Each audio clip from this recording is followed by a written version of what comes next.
Hey guys, what's up? MadSeason here, back with another video for you. Azeroth is a big place with lots of secrets to uncover, including hidden vendors. Some of them just serve as a convenient way to clear out your bags, and others hold expensive and rare patterns that can net you a pretty penny on the auction house. Categorizing what is a hidden vendor and what isn't is a bit tricky. For me, it's anyone that can't be found in a main town or questing hub. Just random NPCs located behind hostile territory or in the middle of nowhere. Nonetheless, I thought it would make for an interesting video to go over these for you, so let's get into it. So, not really in any particular order. First up, we have the Defias Profiteer. Explorers of Moonbrook are rewarded with this vendor, who sells you some nice leather boots for the level, and also the alchemy recipe for the warrior's rage potion.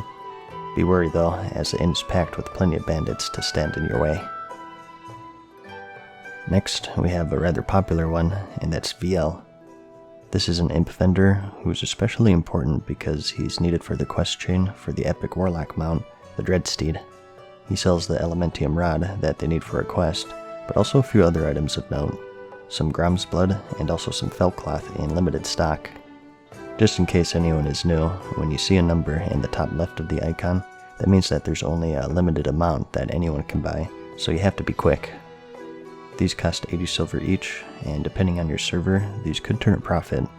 For mine, they go for around 2 gold, so it's something worth checking out if you happen to be in the area, or you want to park an alt there or something. The Grom's blood can also turn a profit, again depending on your server, so use your own judgment there. And next, we have one for all of you engineers out there. The Mithril Mechanical Dragonling is a handy trinket that serves as a pet summon, but the only way to learn it is via a recipe. Hidden away in his little engineer hut in the hinterlands, you can find Rupo Zipcoil, who sells this recipe for 40 silver. And right next to him is Gidget Zipcoil, who sells you the Iron Feather Shoulders recipe for leatherworkers. Something noteworthy for recipes in general is that even if you don't need them, typically you can earn some gold by reselling them on the auction house. There's a market for lazy people who don't want to make the trek out there, so it can be a nice and easy way to earn some extra gold on the side. Just park a level 1 alt near one, then fill up your bags once every few weeks, and send them over to your bank alt to sell. Speaking of Dragonlings though, next up we have the normal mechanical Dragonling schematic from Naz Blunderflame. You can find them hidden away here, just south of the Ogre Mound in the Stranglethorn Vale zone. Again, another good seller in the auction house here, if you go to the trouble of picking them up. As you can see, on my server, it's an average of 8 gold for a 1 gold investment. And right next to Naz Blunderflame is Naz Blunderflame, his brother. He sells another engineer schematic, this time for the Deadly Scope. Anyways though, next up we have Blistick, who can be found in the abandoned 2-story building right here at Raven Hill. This guy's rather helpful for this level because he sells potions. Pretty beefy ones in fact, so a handy tip is to always check for him when you're doing your questing here. And for your alchemists out there, he also sells the recipe for the Shadow Oil. Another neutral vendor here is Broken, who can be found in the middle of nowhere atop this wall in the ruins of Altrak.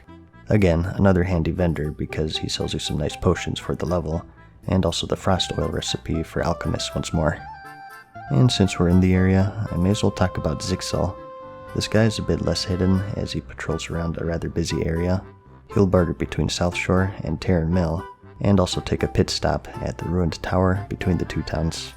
So, not the most hidden, but he's still rather important because he sells a buttload of crap.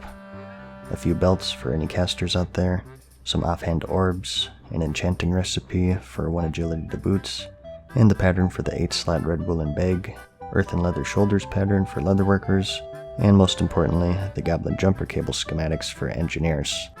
Oftentimes, he'll be out of stock on the cables specifically since it's a rather popular item for engineers, so it might take a few tries. And another handy one is Chris Legace, who can be found a bit to the east, just outside the northern wall of the Durnhold Keep. Any rogues, hunters, or druids will definitely want to pay her a visit, as she sells some really nice agility and stamina gear. And with Durnhold being a semi-popular farming spot, it's just a quick and easy way to empty your bags without having to backtrack all the way to town. Heading even further east though, for the Horde only, we have George Candarte. Again, just handy for offloading your vendor trash, but any leather workers out there will want to grab the green leather armor pattern.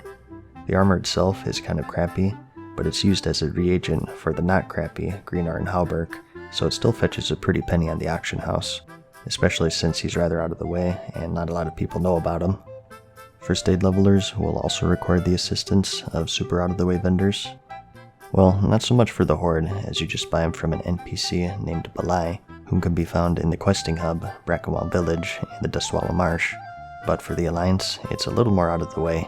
You need to head to the Stromgard Keep in the Arathi Highlands and find the NPC Deneb Walker. When heading into the keep, just keep taking rights at every fork in the road, as you see here, and he'll be tucked away in this garden. He sells you the book to learn first aid up to 225, and also the recipes for the heavy silk and mageweave bandages. He also sells a bunch of reagents, some low-level potions considering the zone, and also some stat scrolls. One of the more important vendors in the game for sure. And next we have a couple more Alliance only. Located right here in the middle of nowhere in the wetlands, you'll find a couple. Fradd Swiftgear, who sells a couple of engineer patterns, the minor recombobulator, and the lovingly crafted boomstick, as well as other engineer supplies. The Gerochronatum is used for a quest in the Badlands, so this has some resale potential. But heading inside the nearby house, you'll find Wenna Silkbeard. She's sort of the equivalent of George Candarte for the Alliance. She also sells the green leather armor pattern for leatherworkers, as well as the red whelp gloves. You can also buy the azure silk gloves for tailors, some nice leveling gloves for mages here, and you also have a bunch of armor. Some of them are good, some of them are crappy. Just pause the video if you need to here.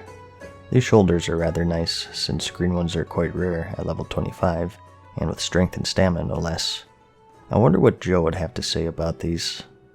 If she's out of stock though, no worries because you do have a second chance. It's just in a trickier spot. In the northern edge of the zone is the elite infested Dun Modir, and inside the inn to the left near the back of the compound, and going inside and looking behind the bar, you'll find the Dark Iron Entrepreneur. He sells a nice selection of green items, including the same shoulders, some nice pants, and some decent one-handers, which may or may not be worth it for you. And even some heavy dynamite if you need some AoE damage on the fly.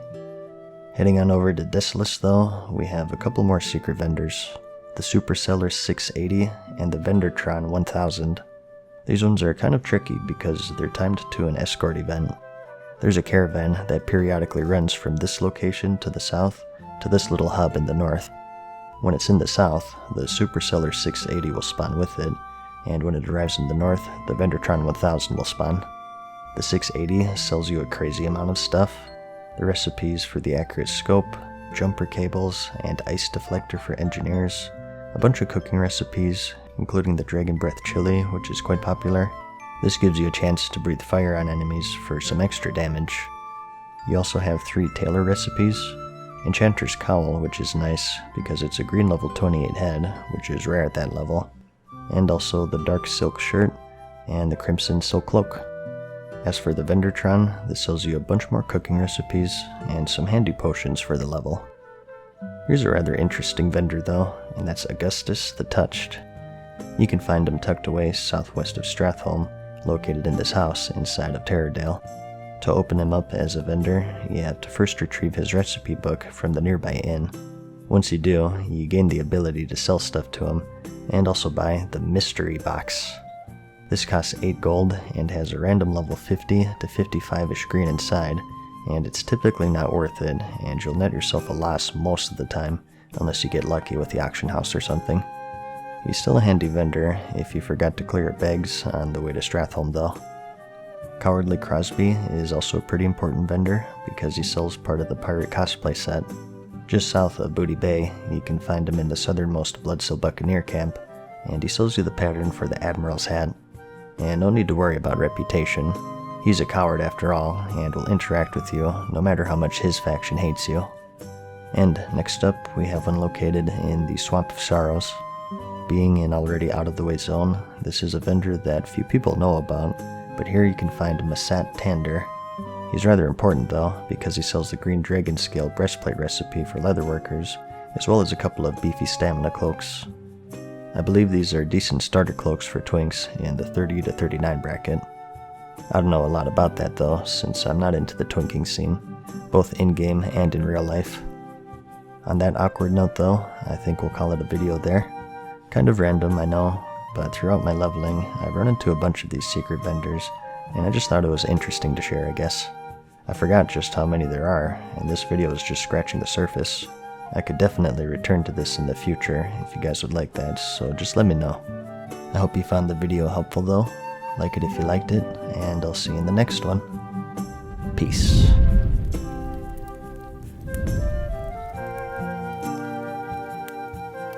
Farewell for now, mortals. We hope you enjoyed today's video. See you again soon.